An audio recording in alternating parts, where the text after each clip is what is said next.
चैत्र शुक्लाष्टमी 2079 शनिवार का दिन है और 9 अप्रैल 2022 शाम को 8:22 हुए हैं। आज का ये पहला सत्र है, पहला वीडियो है कहना चाहिए, और 5 सत्र चल चुके हैं। मित्रों, आज मुझे एक आध मित्र ने फ़ोन करके कहा कि आप इन 5 सत्रों के प्रश्न अगर ले लें तो ज़्यादा ठीक रहेगा। प्रश्न आए हैं, ये मेरा सौभाग्य है। मुझे ऐसा लगा कि मैं एक सत्र कम से कम हर 5 सत्रों के बाद और एक दोहराव का सत्र ले लूं, जिसे सामान्य गिनती में नहीं लूँगा। 5 के बाद छठा आएगा जो मैं नई बात कहूँगा। अभी मैं दोहरा लेता हूँ कि हमने 1 से 5 तक क्या क्या कहा और उसमें क्या क्या प्रश्न मुझे पूछे गए या और बनते हैं। देखिए, पहले सत्र में सामान्य टाइम टेबल, टाइम ट्रेवल और पुनर्जन्म, ये 3 विषय, क्योंकि सामान्यतः लोग, मैं टाइम ट्रेवल बोलता था तो टाइम टेबल ही सुनते थे, तो मैंने टाइम टेबल का महत्व बता करके और उसमें टाइम को विशेष पकड़ा कि भाई टाइम 3 भागों में है, अतीत, वर्तमान और भविष्य। और प्रश्न आया, क्योंकि 5 को मिलाकर प्रश्न है, तो ये प्रश्न आया कि जब काल है ही 3 भागों में तो आप इसको एक जगह देखते क्यों हैं? सारा वर्तमान में गपड़ सपड़ क्यों कर रहे हैं? होना तो नहीं है, अतीत अतीत रहेगा, भविष्य भविष्य रहेगा। ये प्रश्न विशेष आया और मैं इसका उत्तर दूंगा इसी सत्र में। उसके बाद दूसरा सत्र आया जिसमें मैंने टाइम ट्रेवल और पुनर्जन्म की जो अवधारणा है उनको जोड़कर देख करके कुछ संकेत किए। अजय मल्लिक साहब आए हैं, प्रणाम करता हूँ। तो दूसरे सत्र में टाइम ट्रेवल और उसको जोड़ करके मैंने कुछ कहा, तो उसमें से किसी ने प्रश्न पूछा कि पुनर्जन्म है भी या कोई कल्पना है। तो प्रश्न तो बहुत महत्वपूर्ण है। अब पुनर्जन्म है, इसका प्रमाण वास्तव में सीधा तो नहीं दिया जा सकता, मैं तो नहीं दे सकता, लेकिन ये जो प्रश्न आया उसका कारण समझ में आ सकता है कि कारण हमारी जो शिक्षा पद्धति है, जिसने हमको इस तरह से और बरगला दिया है। जैसे कश्मीर फाइल्स में, और वो जो कश्मीर का ही बच्चा है वो JNU से इतना भ्रमित कर दिया जाता है कि उस पूरे एपिसोड पर ही वो प्रश्न लगाने लगता है।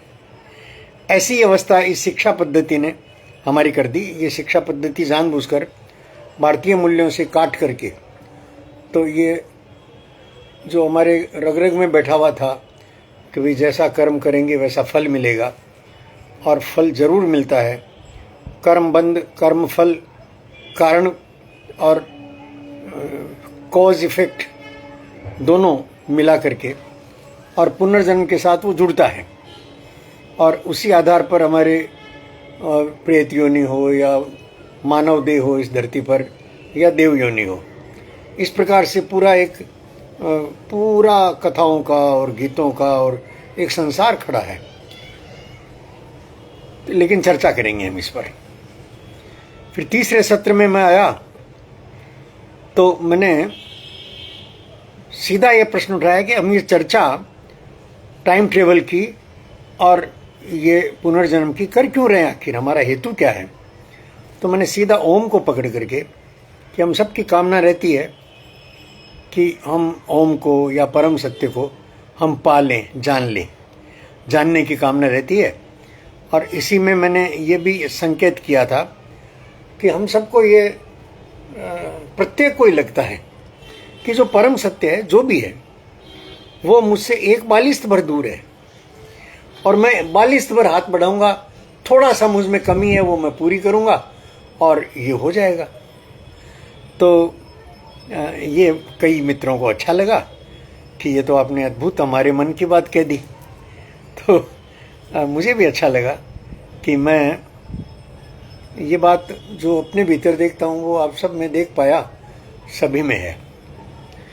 और ओम जो है ना, वो ओम का मैंने विस्तार दिया कि ओंकार की ध्वनि करते हैं तो उसके जो वाइब्रेशंस है वो गोलाकार घूमते हैं, बिल्कुल वैसे ही जैसे पूरा सौर मंडल जो है वो किसी न किसी ग्रह के चारों तरफ गोलाकार चक्कर लगाता है। जैसे सूर्य के चारों तरफ ये 9 ग्रह है और धरती सहित सारे नक्षत्र मंडल वगैरह चक्कर लगाते हैं, एक विशेष नियम से, विशेष गति पूर्वक।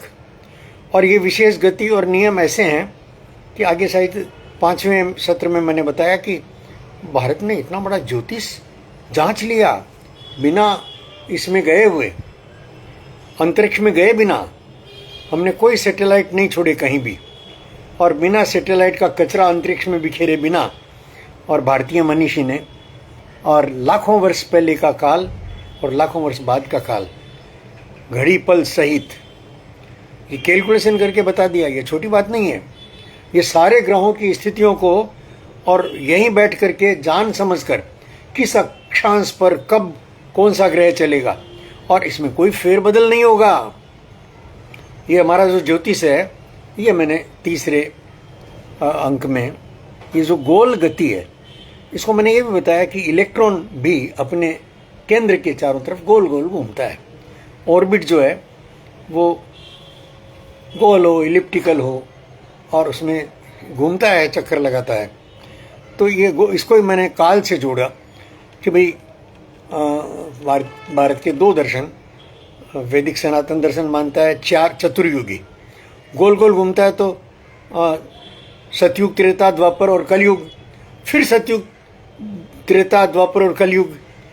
और जैन दर्शन जो है वो 6 भागों में चलता है। जैन भागों में 6 भागों में जरा अलग तरह से चलता है। उसकी चर्चा मैंने आधी अधूरी छोड़ी जानबूझकर कि आगे जब समय आएगा तब लेंगे। लेकिन गोलाकार घूमता है, जबकि विज्ञान ये मानता है कि समय की गति लीनियर है, सीधी रेखा में चलता है। विज्ञान ये कहता है कि एक बार आगे बढ़ा हुआ लौट कर पीछे नहीं आ सकता। ये विज्ञान की एस्टेब्लिशमेंट है। ये अलग बात है कि खुद विज्ञान ने ही ये टाइम ट्रेवल का फंडा दिया, टाइम मशीन का फंडा दिया, जिसमें टाइम मशीन में बैठ करके और भविष्य जो है अपने अतीत से मिल सकता है। तो आगे पीछे होने वाली बात भी इस विज्ञान ने कह दी। ये परस्पर विरोधी बातें विज्ञान ने भी कही है और हमारे दर्शनों में भी है। और ये परस्पर विरोधी कितनी भी हो, लेकिन साथ साथ है। इस पर भी हम आगे चर्चा करेंगे मित्रों। इसके बाद चौथे कालखंड में, चौथे सत्र में, और मैंने इन जनरल काल और इसका पुनर्जन्म का थोड़ा सा तारतम्य और काल को तोड़ करके उसको मिला करके और थोड़ा उसमें आगे का भविष्य का कि हम जिस परिवेश में रह रहे हैं वो परिवेश, काल और स्पेस दोनों मिला करके हमको चर्चा करनी पड़ेगी। युधिष्ठिर नाहक स्वागत है। तो ये सारा विवरण जो है ये, और 4 तक आया। 5वें में मैंने ये कहने की कोशिश की कि हम पहले, चौथे में ही कहा है कि पहले अतीत को जाने बिना और भविष्य के द्वार नहीं खुलते। पहले हम अतीत को जानते हैं और फिर अतीत को वर्तमान करके और भविष्य के क्षेत्र में प्रवेश पाने के अधिकारी होते हैं। इस बात को मैंने थोड़ा समझा कर कहा था। 5वें सत्र में मैंने कहा था कि हम जब भविष्य की अपने जानने की कोशिश करते हैं तो पहले हमारे जो वेदना है, जो पीड़ा है, जो दुख है, वो हमारे कब दूर होंगे, हमारी ये जिज्ञासा होती है। तो जब तक पाँव में कांटा चुभा है तब तक भूखे भजन न होए गोपाला, जब तक भूख है तब तक भजन नहीं हो सकता, पाँव में कांटा है तब तक दूसरी कोई ज्ञान की बात नहीं हो सकती। तो हमारे दुखों की एक लिस्ट मैंने और मन से लेकर के और यूक्रेन तक, विश्व युद्ध तक एक दौड़ते दौड़ते खींच के बनाई कि भाई इन दुखों को भी समाधान के धरातल पर खड़े होकर हमको समझना पड़ेगा। और मैंने संकेत किया उसी में कि हम ठीक है कि वर्तमान में हमारे दुखों की लिस्ट बहुत लंबी हो और उसको गिना भी न जा सके, उसको हम लिखने लगेंगे तो हम शायद अनगिनत हो जाएंगे। लेकिन फिर भी, और जब मैंने ये कहा कि अंत तो शुभ ही है, शुभ के सिवा कोई अंत है नहीं, क्योंकि हमारे भीतर सबके एक विश्वास भी बैठा हुआ है। और मैं इस पूरी यात्रा में मैंने ये भी देखा समझा है कि भाई बढ़ तो हम शुभ की तरफ ही रहे हैं। अंततः कैसे भी कष्ट हो हमारे, कैसी भी हमारी वर्तमान अवस्था हो, लेकिन हम बढ़ रहे हैं शुभ की तरफ ही। तो इस प्रकार से 5 सत्र चले। 5 सत्रों में और प्रश्न कई सारे आए मित्रों, विशेषकर काल पर कि मैं स्टीफन हॉकिंस को और किस आधार पर गलत कहता हूँ, मेरे पास क्या प्रमाण है। तो मित्रों, स्टीफन हॉकिंस को गलत कहने से पहले ये जान लें कि स्टीफन हॉकिंस के बड़े उपकार हैं हम पर। आइंस्टीन हो, न्यूटन हो, या जितने भी वैज्ञानिक बिरादरी है, उन्होंने सत्य की खोज में अपने आप को खपाया है और सत्य को ढूंढने के लिए वो अपने रास्ते से निकले हैं। और आध्यात्मिक पुरुष जो हमारे देश में साधना चली है, उन्होंने अपने अपने रास्ते चल करके सत्य को पाया। रास्ते सबके अलग अलग रहे, इसी को हमने कह दिया एकम सत्य विप्राह बहुधा वदन्ति। आज इसका दुरुपयोग कुछ परकीय विचार जो हमारे देश में आ गए हैं, परकीय मतलब बाहर से आए विचार, कुरान से आए विचार, बाइबल से आए विचार और कम्युनिज्म से आए विचार, ये परकीय विचार है। ये भारतीय दर्शन से जुड़ा हुआ कोई विचार नहीं मानते, उनका हंसी मजाक उड़ाते हैं। भारतीय संस्कृति की किसी भी बात को वो हिकारत से देखते हैं तीनों, और उनका एक बड़ा इतिहास, हिंसक इतिहास रहा है तीनों का, जबकि हिंदू का इतिहास हिंसक इतिहास नहीं है। हम लगातार जो है वो संवाद में भरोसा करते हैं और बहुत घाव सहकर भी अब भी हम मानवीय मूल्यों पर भरोसा करके, और इसी अर्थ में ये देश हिंदू राष्ट्र है, इस बात को मैं बहुत स्पष्ट देखता हूँ मित्रों।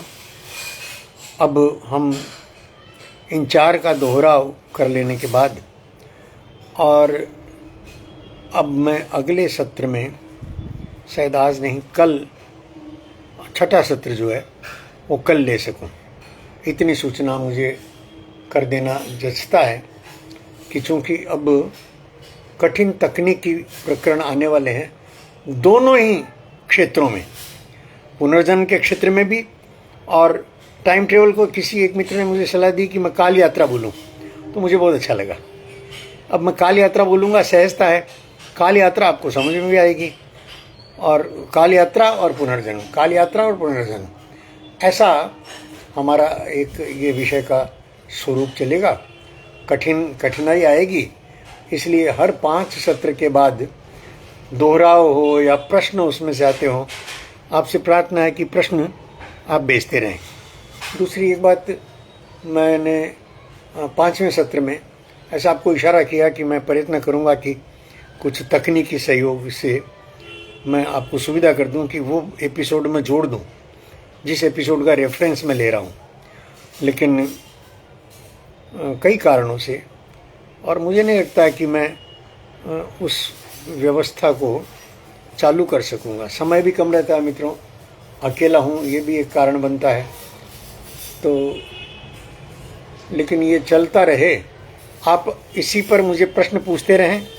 जैसे अभी यहाँ तारीफ़ कर रहे हैं, सिर्फ वो तारीफ़ न करके, और आप